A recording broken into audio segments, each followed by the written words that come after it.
درد لا سنگار میں پریخو ستا انتظار میں پریخو درد لا سنگار میں پریخو ستا انتظار میں پریخو خار ته مې کلی پریخو کلی ته خار مې پریخو خار ته مې کلی پریخو کلی ته خار مې پریخو چاته لګیا و ویلې بس ته مخار مې پریخو. سلامونه نیکی خیلی و احترامات ستاسو ملګری امجد ارمانی یم پروګرام زاړه یادونه راغلی یو مردان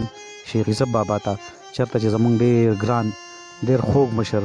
غلام مومن کاکا اوسي راځئ د هغوی د ژوند قصه ووایه. السلام علیکم. وعلیکم سلام. ارمانی عزتمن شي خوشحاله لره آباد اوسې چې تا د هغو خبره زړو ارمانونو کې د یو زوړ یار تپوس وکړو او والله که زه په مردان ضلع کې یم خو زاړه یاران نه زما د خیال نه وچېږي او هماغسې ما سره خیال کېږي او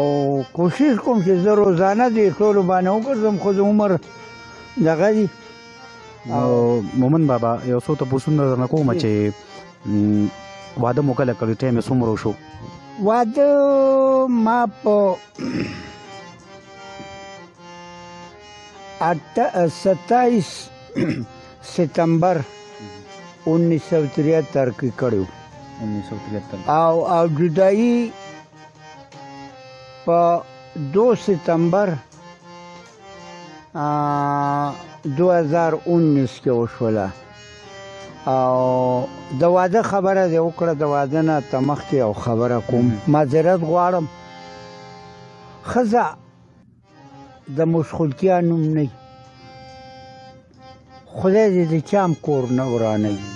او بیا په دې عمر کې ښځه یو ډېر لوی مقام لري. یو خو زموږ د شاعرانو ته داسې یو څیز جوړ کړه چې ټوشي پیپر یې ته جوړ کړی یعنې د ښځې مقام چې دی زما په خپل خیال چې پروردګار د دوی له نبوت نه یې رالېږلی نو دا یې د مصروفیاتو د وجې نه په دوی کې نبوت یعنې د ښځې دا لوی لوی خلک تاسو وګورئ دا د ښځو غېږو کې پیدا شوي دي. لکه زه به تا ته د خپل اشنغر خبره وکړم موجوده وخت کې عبدالله شاه صاحب دا هم د یو مور په غېږ کې لوی شوی حسن جان صاحب خدای پاک دې قبر د نوره ډک کړي زمونږ روحاني بابا خان عبدالغفار خان بابا یا ولی خان بابا دا چې کوم دي دا د ښځو په غېږو کې غټ شوي دي. زه سلام کوم هغه ښځو ته چې داسې هستۍ لوی کړي دي خو د شاعرانو ته سوال کوم چې د ښځې مقام وپېژنئ او په هغه طریقه باندې لیکلو کوي. نو د دې ښځې دا خبره چې تا وکړه نو زه په کټ کې پروت وم 27 ستمبر راغی او تقریبا منځ کې 15 ورځې د جدایي شوې وې. مومن بابا نو معذرت غواړم په هغې مې یو 4 شپږ ټکي لیکلي دي خو نه پې مکته شته او نه پې دغه اورم د ندام درنه اورم یو دوه تپوسه درنه کومه چې هغه وخت کې ډولۍ تاسو راوړو نو په څه راوړې وه؟ هغه وخت کې ساده غونته کې کار دا قصې قطارې نه وې. زما یو 2 ترونه د یو حاجي محمد انور نوم خدای پاک دې قبر د نوره ډک کړي او یو مې ترزي محمد سرور نوم یې بس هغوی او یو مې والد صاحب و 2 موټرې وې ډولۍ راوړلې او بیا سار له یو میخه ملاله کړې وه خو مختصر تعلق و. تملونه به د شپې غږېدل یا تملونه به غږېدل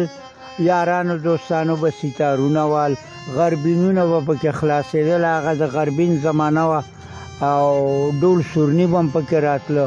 یو ساده غونته کې ماحول او ډېر ښه د خوند وخت و. هغه دور ته دې دور ته په کم نظر ګورئ؟ هغه دور کې خلکو که په کورونو کې تنورونو یو کور کې به تنورو د 10 کورونو خلک به راتلل هغوی که به یې تنور لمبه کو. اوس خبره دغه کړله یو خبره ته کوم په اوسنو خلکو د پروردګار دومره احسانات دي که نه چې د په شکال باران هم داسې نه ورېږي لکه دا کم احسانات چې دي خو صرف او صرف زه چې پې سوچ کوم که نه دا ځانځاني په دې راله چې موږ د حجرې نه محرومه شو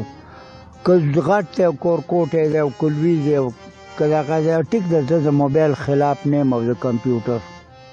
د وخت ضرورت دی په یو کټ کې په یو کور کې به پلار او زوی ناست دي پلار به ځان له موبایل کې ګوتې وي او زوی به ځان له موبایل کې ګوتې وي او زما د هلکوانۍ نه یو تروپ ډېر زیات بدي شو په حجره کې او دا نه دی چې زه موبایل خلاف یم خو زه یې نه ګرځوم زما نه دی خوښ او بله دا خبره ده چې مخکې دور کې به په اختر به راغی په خلکو به په کورونو کې به بانچقونه اچول کېدل اوس تاسو وګورئ زه خو ډېر وګرځېدم تاسو زموږ مشران تاسو زموږ نه ډېر ښه پوهېږئ ډېر ښه ګرځېدلي اوس هغه بانچقونه هغه مستیانې هغه د اختر په بانچقونه شته دي ما خو تاسو وویل چې حالات ډېر ښه دي دې شیخ یوسف کلي خبره ته کوم دا زما د نکاح نکلی دی هغه مشران چې زه اوس رایاد کړم که نه نو اوس هم خدای شته چې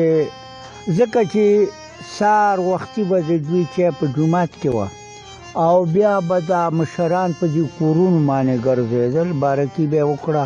او یو څو حجرې به چې یوه زما د نیکه وه دا د سلطان بابا وه دلته مې د ماماګانو د مور ماماګان مې اوس هم شته دا حجره جومات سیدا وه اخواته چې وه د سید خان بابا حجره وه نو دا حجرې وې دا مشران به پکې ناست وو د خوند خبرې به وې تا به ویل یونیورسټۍ دي دغه شي نه موږ محرومه شو یعنې شکر دی بچي تعلیم یافته شولو خو یو خبره ته کوم تعلیم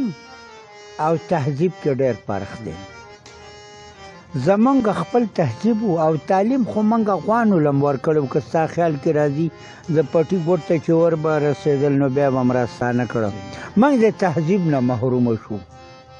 موږ د تهذیب نه محرومه شو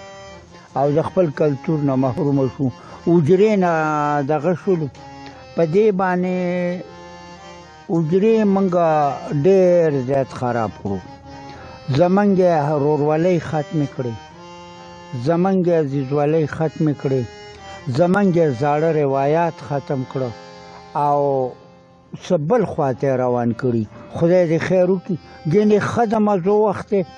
رزق پراخه دی کپړې د هر سړي پاکې دي کورونه پاخه شولو خو د دغه دی چې بس موږ د تهذیب نه خلکو زړونه تنګ شوي زړونه خو ځکه تنګ شوي دي چې دې کې یوه وجه ده زما پلار د خدای پاک وبخښي موږ 3 وروڼو موږ کره کور کې اوسېږلو نن درته زه خبره کوم د الله تعالی فضل دی په ما باندې زه چې د خپلو بچو ته حساب وکړم نو زما د بچو 4 ګاډي دي 15 دغسې مې د وراره دغسې مې د ورور داسې مې د تره زامنو د بچو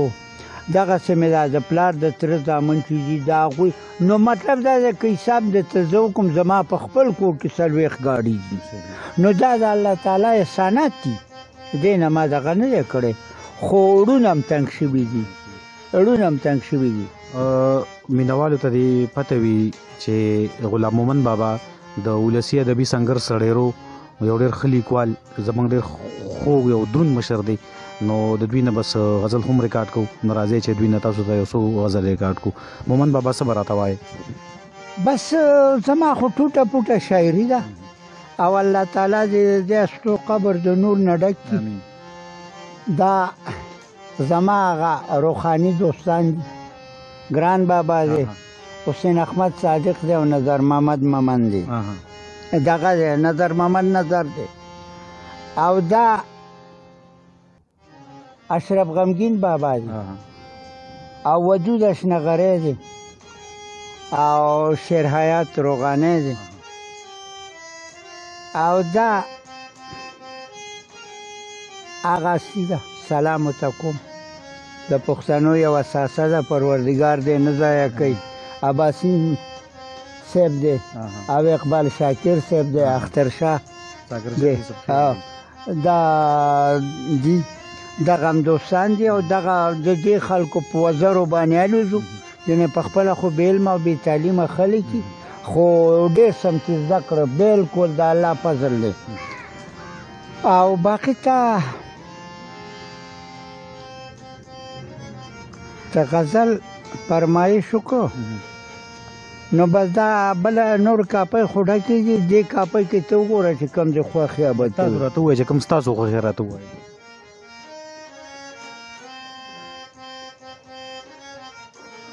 ګلاب بورا په دیدن مور شي، بورا په دیدن مور شي، چې مسکن د ګل په خوا کې شي، خو خبر د ځان نه نشي چې وزر ازغو کې پاتې شي. او را چې تصور کې شي، را چې تصور کې شي د زړه کینې مې تاندې شي، اوښکې مې چپي وکړي، اوښکې مې چپي وکړي، لمن ګریوان کې پاتې شي. او مخ دې باغرم دی خو کمی د میخه کې پکې روکه غریبي نیسي شه او دواړه دې مې راتې شي. او دا نور راته ښکاري نه که مکتی راته نه ښکاري. او بل وایي د پښتنو نه چې حجره لاړه نو د زندګۍ نه مو مزه لاړه، د بندګۍ نه بغاوت وکړه ورځم په دوکو شپه په ډرامه لاړه. مونږ بچي خو لا چرګان جنګوي چې نه په وړاندې قافله لاړه. او منصف هم د کلي په باړو عادت شو، دا د رواج نه چې جرګه لاړه، خو خادم په غم کې د بچو ګرځي، دا د هیواد نه چې پیسه لاړه. او دا د مغرب سیلې د زور کې لګي، لوپټې څه کوي شمله لاړه، او ممن به دې سړیکو ته سټینګ شي، ځکه د خولې نه مو ناره لاړه، د پښتنو نه چې حجره لاړه نو د زندګۍ نه مو مزه لاړه.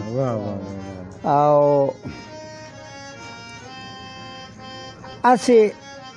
تا دغه د واده او د دغه خبره وکړه،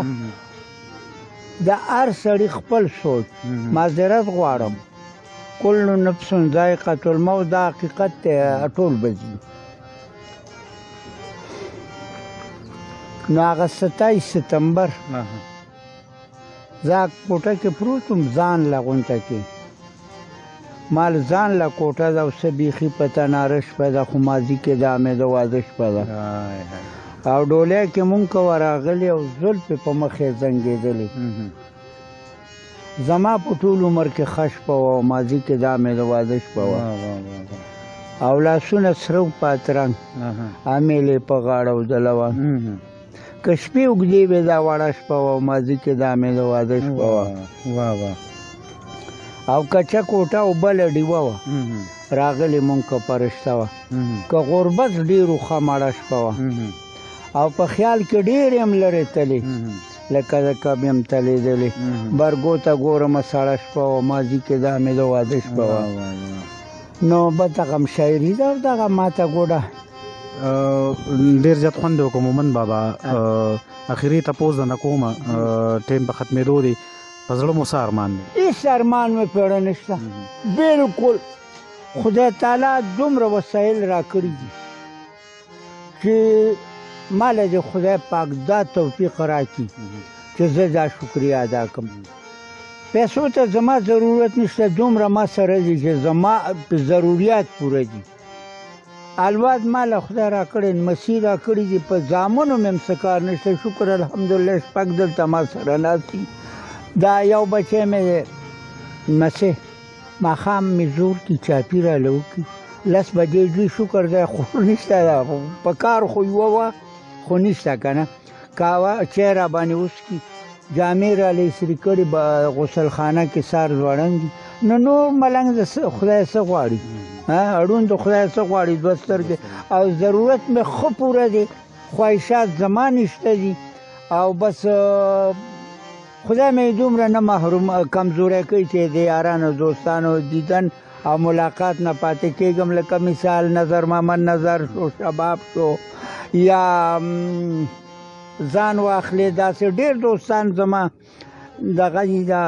مارکیټ پراچه مارکیټ چې پروردګار نه بدرنګوي، ډېر دوستان مې پکې دي. او والله په مردان ضلع کې اوسم، خو خیال مې اشنغری دی، او خیال مې اشنغری دی. ډېره زیاته مننه مومن بابا. د ناچار په دې څو شعرونو باندې رخصتي اخلم چې ګل د ورخاړې په سر د دیواله بدې شي، ګل د ورخاړ یې په سر د دیواله بدی شي د یو سړي مې ښایستونه د کاله بدی شي او هم په هغو پسې روان وي چې نفرت کوي څوک